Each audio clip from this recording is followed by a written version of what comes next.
menyebarkan pemahaman dan penerapan pengalaman budaya positif yang merupakan salah satu tugas untuk calon guru penggerak Angkatan 9 Modul 1.4.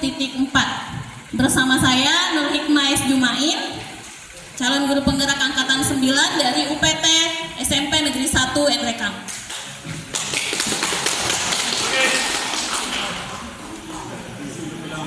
Terdapat beberapa konsep inti dari budaya positif yang akan saya paparkan. Jadi yang pertama adalah perubahan paradigma belajar, disiplin positif, motivasi perilaku pelajaran dengan paradigma baru. Nah, sebagaimana yang sering kita dengar saat ini, pembelajaran sering dikaitkan dan selalu dikuatkan dengan istilah berdiferensiasi. Jadi pembelajaran berdiferensiasi adalah pembelajaran yang dilakukan sesuai dengan kebutuhan masing-masing murid yang berpihak kepada murid. Kemudian terjadi beberapa miskonsepsi tentang teori kontrol yang biasanya kita lakukan di sekolah. Yang pertama, ada ilusi guru itu mengontrol murid. Ya, ini sebenarnya ada miskonsepsi. Jadi sebenarnya yang mengontrol murid itu seharusnya bukan guru, tetapi diri mereka sendiri.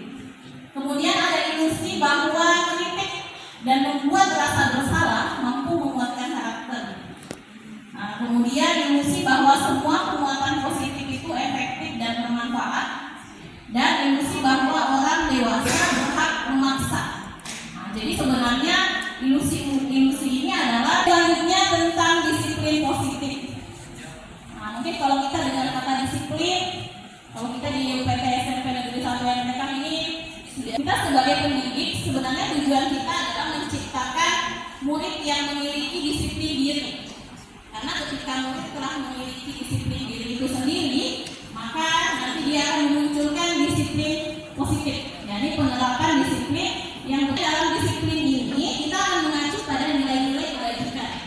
Kalau dalam kurikulum Merdeka, jadi ada nilai-nilai kebajikan yakni beriman dan bertakwa, berakhlak mulia, berkebinekaan global, gotong royong, mandiri, kreatif, dan bernalar kritis. Nah, jadi sebenarnya murid-murid kita yang melakukan kesalahan, sebenarnya mereka sedang berupaya untuk mendapatkan kebutuhan yang mereka butuhkan. Nah, dalam hal ini adalah kebutuhan dasarnya. Ada 5 kebutuhan dasar manusia. Yang pertama adalah bertahan hidup. Nah, di sini contohnya makanan, pakaian, tempat tinggal. Jadi misalnya siswa kita di kelas 8, nah maka dia akan melakukan di murid kita, terkadang mereka sedang mencari perhatian teman-temannya, makanya mereka berbuat salah. Kemudian penguasaan, kebebasan, dan kesenangan. Jadi terkadang seseorang melakukan berperilaku itu yang pertama untuk menghindari ketidaknyamanan. Jadi maksudnya mereka datang tepat waktu ke sekolah karena takut sama kepala sekolah misalnya, atau dia tepat motivasi yang berasal dari luar yang sifatnya hanya sementara. Kemudian yang ketiga, untuk menjadi orang yang mereka inginkan dan menghargai diri sendiri. Yang pertama adalah penghukum. Penghukum ini ciri khasnya adalah dia menghardik, menunjuk-nunjuk, berkaca pinggang, membentak, bahkan menggunakan hukuman fisik dan psikis. Ya. Nah, apa dampaknya pada murid? Murid menjadi pendendam, dan yang parahnya dia tidak. Ini cirinya terkadang menggunakan suara yang lembut, tenang, namun kata-katanya menyalahkan murid. Nah, dampaknya dapat membuat murid merasa bersalah. Nah, sebenarnya pada saat kita membuat murid merasa bersalah, ini akan menghasilkan identitas gagal. Sama tadi dengan yang penghukum, maka mereka akan merasa salah. Pada saat itu mereka mendapat identitas gagal. Mereka menjadi rendah diri dan menarik diri dari lingkungannya. Kemudian ada juga posisi menjadi tenang. Kemudian suka bersenda gurau dan menghangatkan suasana. Tapi ini ada dampak negatifnya juga. Jadi murid akan bergantung hanya kepada satu guru. Nah, dan murid tidak mandiri. Jadi kalau misalnya dia sukanya sama guru A, karena guru A itu dia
menjadi pedoman ya, bagus ya. Jadi kalian sudah ada gambaran tentang keyakinan kelas. Jadi keyakinan kelas betul tadi yang dikatakan sama Arul, keyakinan kelas itu kayak aturan, tapi kita buatnya di dalam satu kelas. Jadi aturan itu berlaku di kelas kita.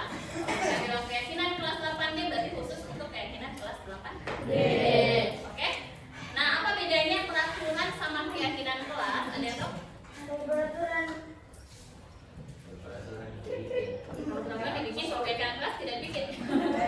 dibikin oleh pemerintah. Oke, oleh pemerintah atau pemangku kepentingan. Kalau keyakinan kelas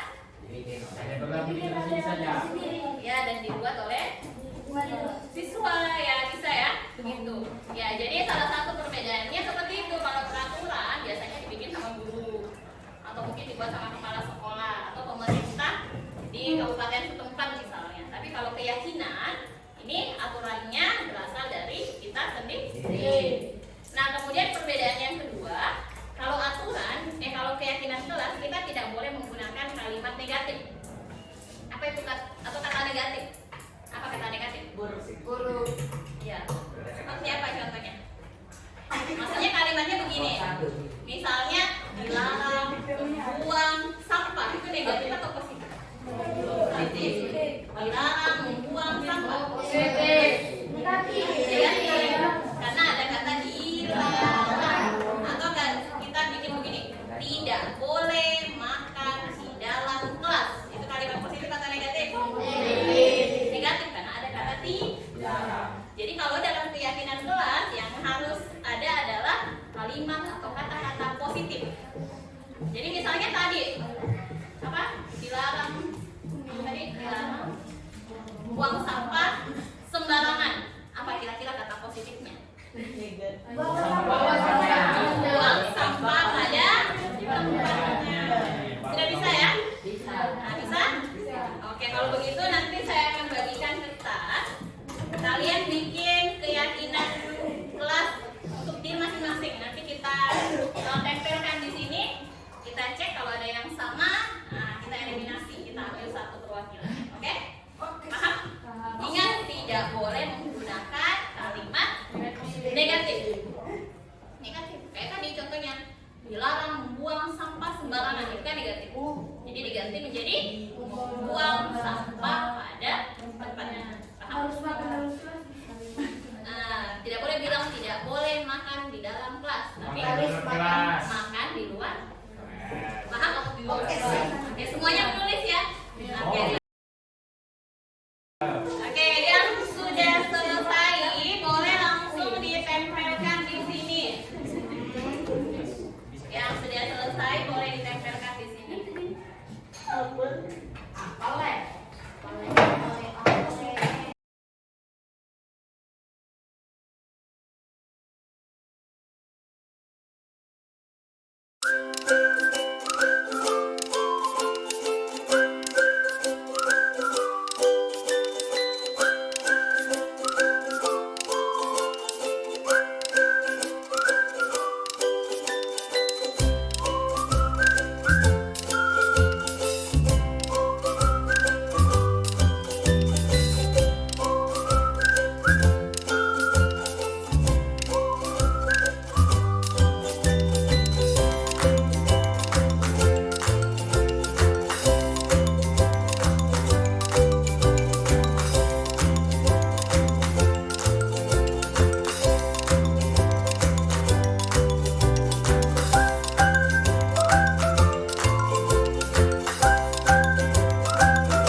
belajarlah dengan baik. Ya, belajar dengan baik katanya. Meminta izin saat keluar kelas. Selalu ceria. Nah, kemudian menghargai pendapat teman. Menjaga kebersihan kelas dan lain-lain. Jadi sekarang Ibu akan pilah satu persatu yang mirip kita keluarkan supaya mewakili saja, oke? Ada yang bisa bantu? Ayo ya. Yang mirip keluarkan. Sebut. Mau?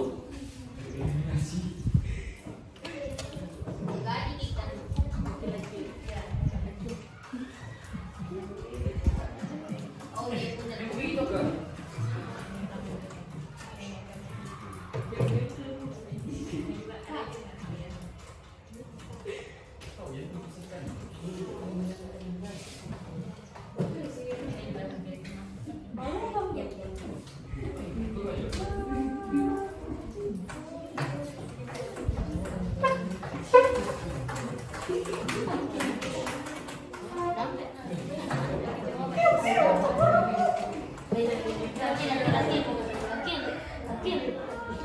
Adik, rekaman ini dulu.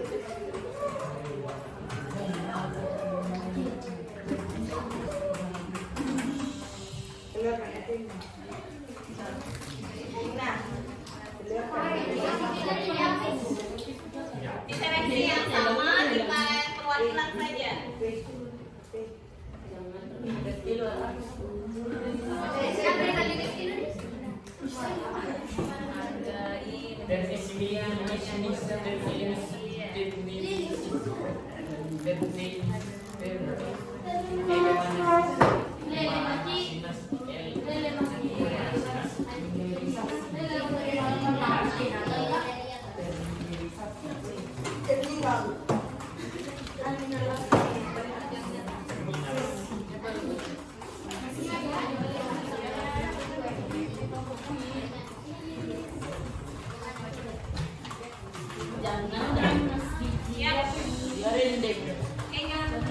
Oke, Dimina. Terima kasih, Arul. Jadi dari 28 keyakinan, ternyata ada beberapa keyakinan yang sama. Jadi di sini kita pilih ini yang akan menjadi keyakinan kelas kita. Ya. Nanti kita tempel di papan keyakinan ya. Jadi yang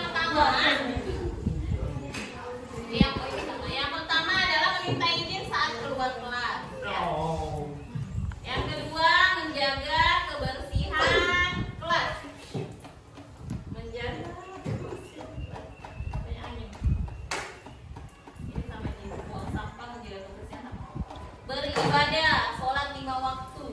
Jangan lupa mengingat Tuhan ya. Beribadah. Kemudian mendengarkan saran guru menjelaskan. Nah ini sama gitu.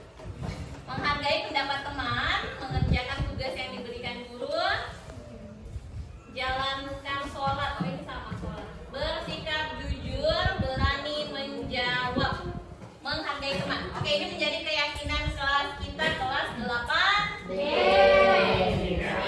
Karena ini dibuat oleh kita sendiri, maka kita harus jalankan. Karena ini sudah berupa keyakinan. Nah, jadi kalau keyakinan maka harus diyakini dengan sepenuh hati. Beda sama aturan. Beda sama aturan ya. Kalau aturan kan yang bikin biasanya sepihak. Jadi kadang-kadang hati kalian memberontak tidak terima sama aturan.